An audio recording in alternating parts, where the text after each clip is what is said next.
I'm a shark, bite like a great white. I'm a shark, bite like a great white. I'm a shark, bite like a great white. Gas, no brakes, I'ma take mine. My team looking like we got 6 rings. Back up all the shit, I'm talking all big things. My team looking like we got 6 rings. Back up all the shit, talking all big things. I'm a shark, bite like a great white. I'm a shark, bite like a great white. I'm a shark, bite like a great white. Gas, no brakes. Welcome to another Joe Call Show. This time we're going to have a season preview for the 2020 football season for the Oceanside Land Sharks. Coach, I know you're ready to get on the field and have some real football. Yeah, we are. It's been a long summer. A lot of people have done a lot of work, a lot of hard work, a lot of dedication to players and coaches, following all the guidelines that we've had to follow, but we're glad it's finally here. Well, we're going to get to a preview of your first game shortly, but before we do that, let's talk about the season as a whole. Of course, this week you'll be away at Bishop England. How does the season unfold after that? Right. You know, a lot of schedule changes to start with, so we finally feel like we got it set in place. But Bishop England was supposed to be a home game, but with some different circumstances, we asked him and were able to move it over to Bishop England. So then we turned a quick turnaround, play North Charleston next Thursday at their new field, which is that new field on 526, and then a couple home games in a row. You know, we'll have Hanahan, which will be our first home game. And then we'll have Battery Creek, Academic Magnet, and then Gray Collegiate coming in. So 4 straight home games after the first 2 away. Of course, in the off-season, the South Carolina High School League realigned football conferences and regions, and this year we're in Region 8, AAA, or 3A. What do you think is going to be the biggest difference for the Land Sharks being in 3A this year as opposed to 2A last year? You know, looking at, within our region specifically, you got a lot of traditional schools that have traditionally played a lot of high level of football. You know, Bishop England is one of those schools that they got a great tradition.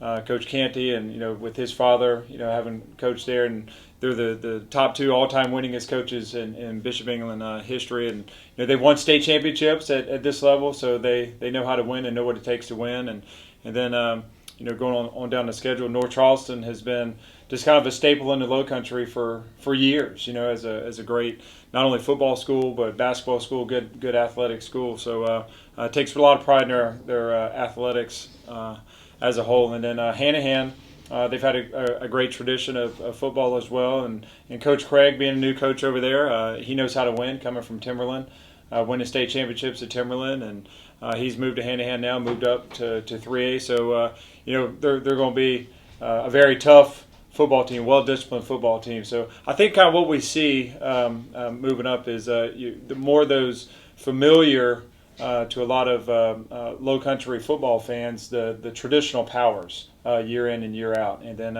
when we get down to Battery Creek and Academic Magnet, kind of some Battery Creek's kind of new to low country because being down in Beaufort, but and then of course we finished the year up with a Gray Collegiate, which is our rival, our charter school rival. So always glad to have them on the schedule and glad that worked out that we can play them. But looking forward to this season and kind of getting it underway.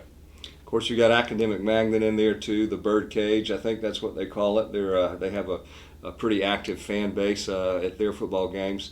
That game and all of our home games, as I understand it now, are going to be at the Citadel. Is that right? Right. Yeah, we were able to work that out.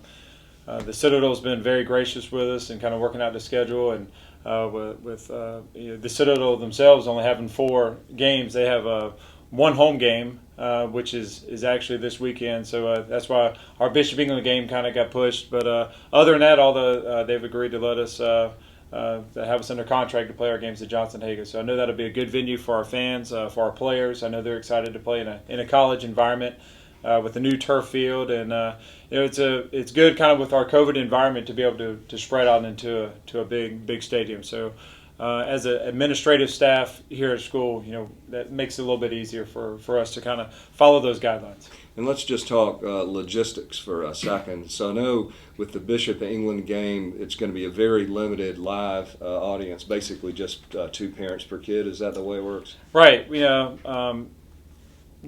They're allowing 140 tickets, I believe, and that's comes down to really 2 for each football player and 2 per cheerleader, and just a few students and a few faculty members. So it's limited, but we are fortunate to be able to have it live streamed on TV for those family members and friends and students that want to still be able to watch us. So I know a lot of people are looking forward to that, to being able to have a way to actually see the game, even though they can't be there in person. Well, Brian Powell and I are looking forward to doing the live feed, and in order to watch the game, you'll need to have the link. And the link is being distributed on the team app for those who have the Oceanside Land Sharks team app. Otherwise, it's being put out on Facebook. Coach Call's distributed it. I've distributed it. So it's out there and available on social media. I hope many of you will join us. Let's take a look at the Bishop England game and break that down a little bit. What kind of offense are you expecting them to run? All right, they have some really good playmakers, starting with Eddie Marinero. They're kind of do everything guy, and they'll put him at. He played a little bit of receiver last year. He's a senior. His sophomore year he played quarterback. Last year he played a little bit of receiver. This year they kind of put him a little bit of quarterback, a little bit of running back, a little bit of wide receiver, because he's a playmaker for them. He's the kind of guy. As a coach, you really want to make sure you get him the ball as many times as you can, because he can score on any play, and he's got that playmaking ability. And then Michael Long is a returning tailback who rushed for a lot of yards, over 1,000 yards rushing, around 15 touchdowns last year. So they have some guys who know how to score touchdowns and know how to get to the end zone. And so it's a very dynamic offense. A lot of people are running a spread offense, but they use their athletes to get them out in space and make plays. And what are you looking for when they're on defense? What are you going to be facing? Right, they've always been just a very stingy, just a very aggressive defense. They're coached up very well, and that's one thing. Coach Canty and his staff, it's a very stable staff that's been around a long time, and they know how to coach football very well, and they put those guys in position to make plays. And kind of the steps of defense is being able to line up right, to be in position to make plays and then make plays. And you can see the progression over the years, even looking back at some of their film from last year. They're always going to be in the right position, ready to make plays. So you got to be, offensively, we got to be sharp and making sure we're on our blocks and making sure we're doing our assignments. And we got to take care of football. That's kind of one of those things that's every key to the game for every coach is always taking care of the football and minimizing turnovers and forces turnovers. And Bishop England's defense, they go after the football. I mean, you can see them. They'll have a couple guys getting the ball carrier down and other guys ripping at the ball. So, they're real strong on defense. And something that doesn't go unnoticed for me, personally, is special teams. And they have a phenomenal kicker who can score points for them, scores a lot of points, and he's pretty automatic. And anytime you have a kicker who can on a kickoff, kick in the end zone and make your opponent start on the 20. Offenses don't like to start with 80 yards in front of them. So that's a good weapon they have over there at Bishop England with their kicking game. So they're strong in all 3 phases of the game. And of course, our kicking game is pretty darn strong too. At least historically, it has been, and we're looking forward to some long kickoffs into the end zone and occasionally a long field goal if we have to. Right. Right. We have. We're.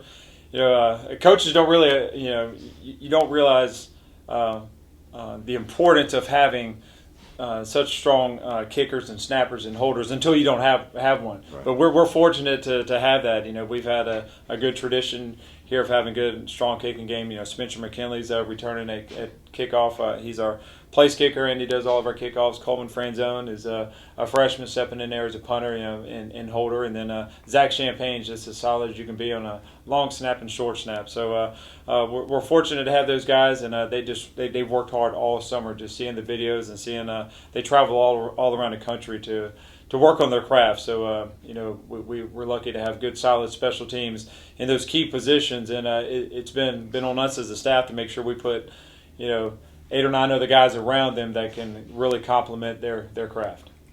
Let's talk offense a little bit for the Land Sharks. Of course, Antoine Rivens is your offensive coordinator. What do you think he's going to have up his sleeve this week? Yeah, Coach Rivens is just a seasoned veteran coach. He's been around a lot of different offenses on a lot of different levels. He played at a high level. He's coached at a high level.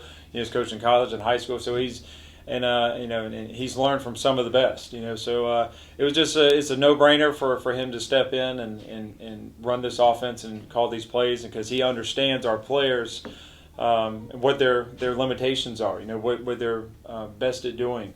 What they can and cannot do. So he's not asking our guys to do something. He doesn't get stuck into a specific offense. To having the guys do something just because he likes a certain type of offense. It's what are our kids best at doing.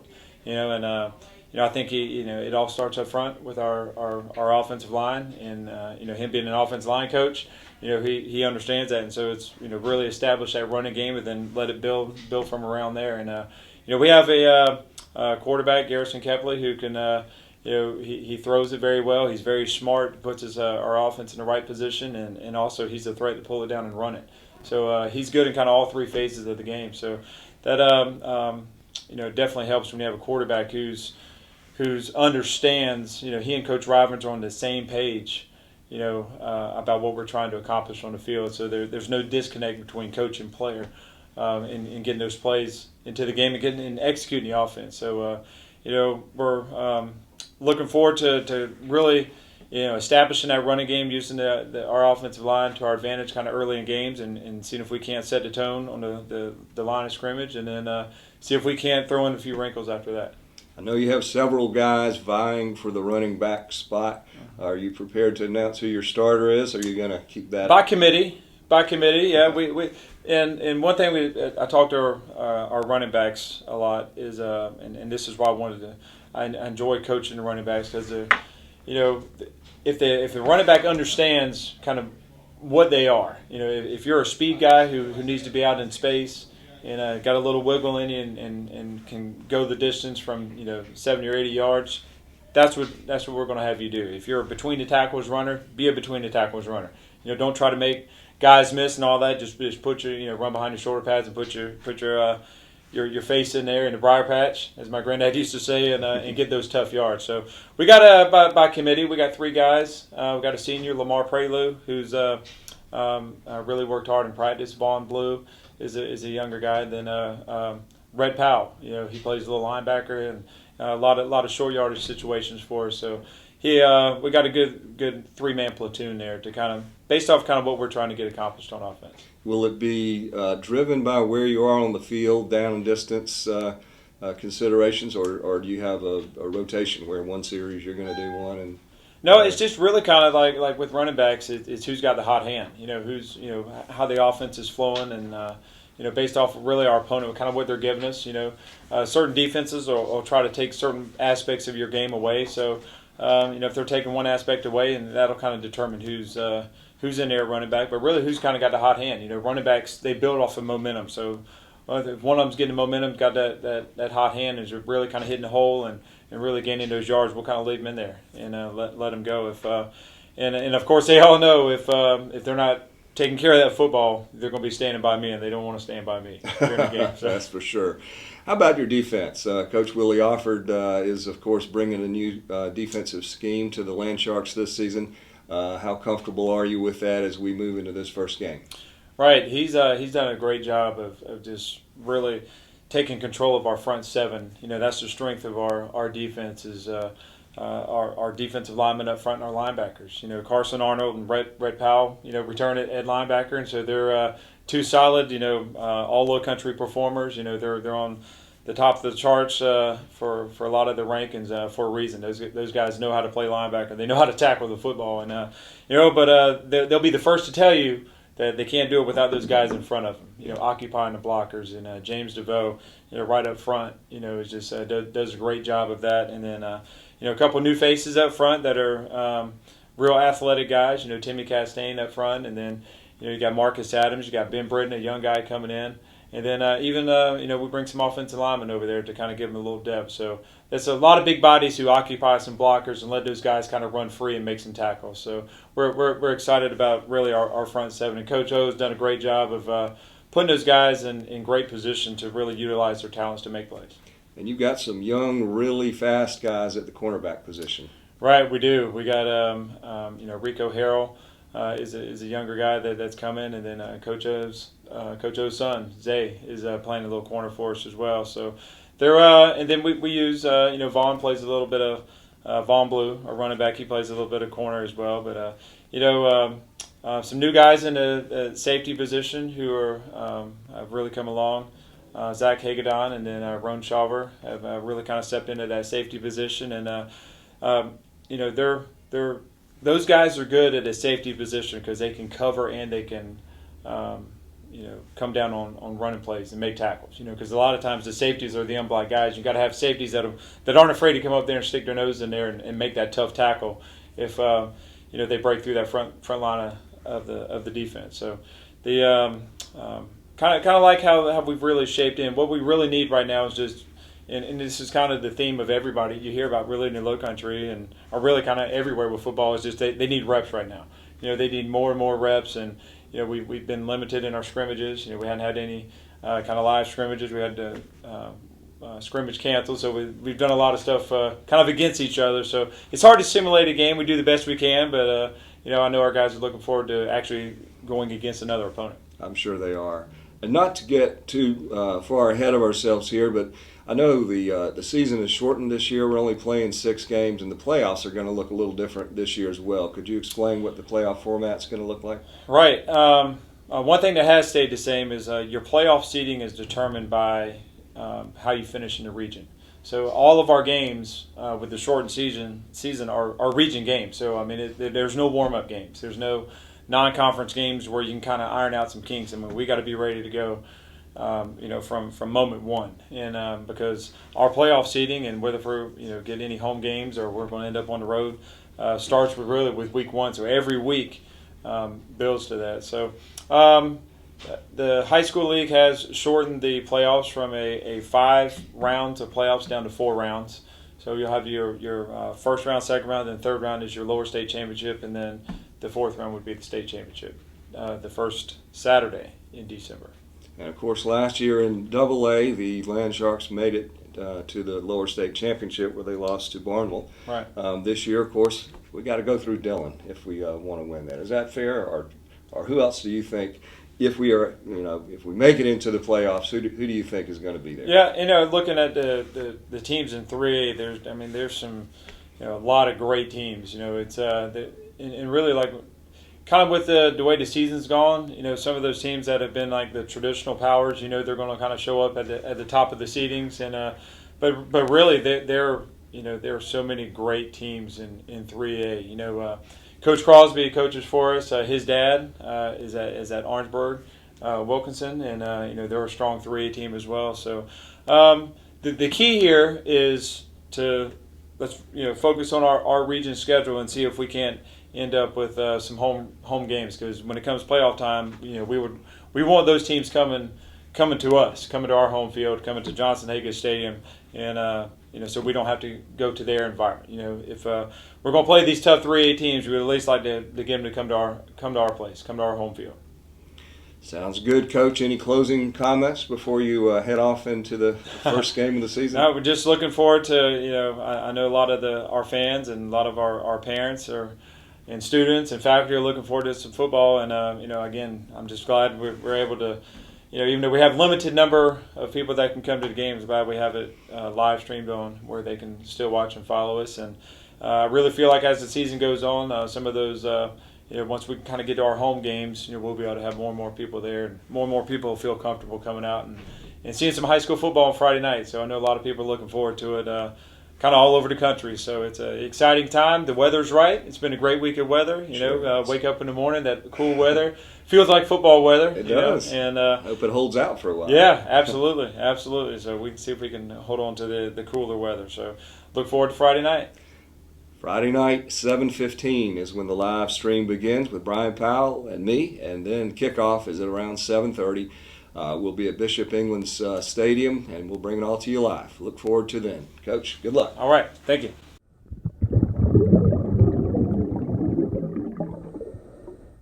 I'm a shark, bite like a great white. I'm a shark, bite like a great white. I'm a shark, bite like a great white. Gas, no brakes, I'ma take mine. My team looking like we got 6 rings. Back up all the shit, I'm talking all big things. My team looking like we got 6 rings. Back up all the shit, I'm talking all big things. I'm a shark, bite like a great white. I'm a shark, bite like a great white. I'm a shark, bite like a great white. Gas, no brakes.